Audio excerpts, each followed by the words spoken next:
Getty. Scottish First Minister Nicola Sturgeon has been left isolated by the decision. It was claimed it leaves the SNP utterly isolated and exposed. Adam Tompkins, Scottish Tories constitution spokesman. The details of the agreement have been confirmed by Welsh Finance Minister Mark Drakeford, who said it would enable the immediate devolution of powers once they are repatriated from Brussels after the UK leaves the bloc next year. By way of contrast, Scotland First Minister Ms Sturgeon has faced accusations of trying to capitalise on ongoing disagreements over the issue to push for independence. Adam Tompkins, the Scottish Tories constitution spokesman, said, "The Welsh government has signed up to this deal, yet Nicola Sturgeon, alone, refuses because she prefers to pick a fight with the rest of the UK in order to keep her obsession with the second independence referendum alive." Getty. Scottish Tory Adam Tompkins said Ms Sturgeon was picking a fight with the rest of the UK. It leaves the SNP utterly isolated and exposed.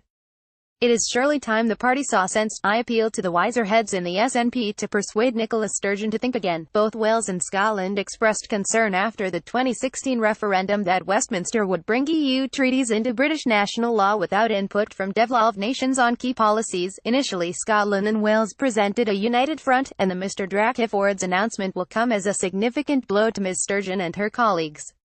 Getty. Welsh Finance Minister Mark Drakeford announced the deal yesterday. The SNP's Brexit Minister Mike Russell had previously struck a confident tone on the subject, telling a Scottish Parliament committee last year he cannot envisage a situation in which Scotland would be content and Wales would not be, or vice versa. Cabinet Office Minister David Lidington hailed the Welsh agreement as significant but added that it was disappointing the Scottish government was dragging its heels.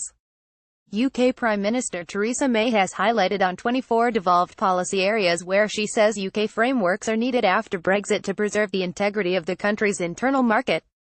For example, she believes having different labelling standards north and south of the border between England and Scotland could increase costs unnecessarily for consumers and businesses alike.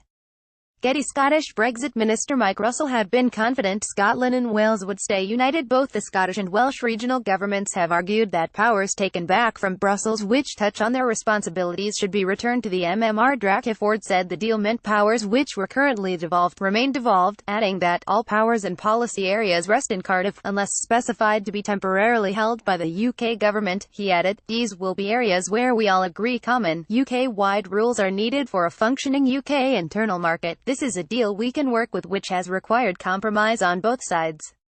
Our aim throughout these talks has been to protect devolution and make sure laws and policy in areas which are currently devolved remain devolved, and this we have achieved." Contrastingly, Mr Russell told MSPs, the effect of the UK government's latest proposal remains this: the Scottish Parliament's powers could be restricted without consent. This is not something the Scottish government could recommend the Parliament approves.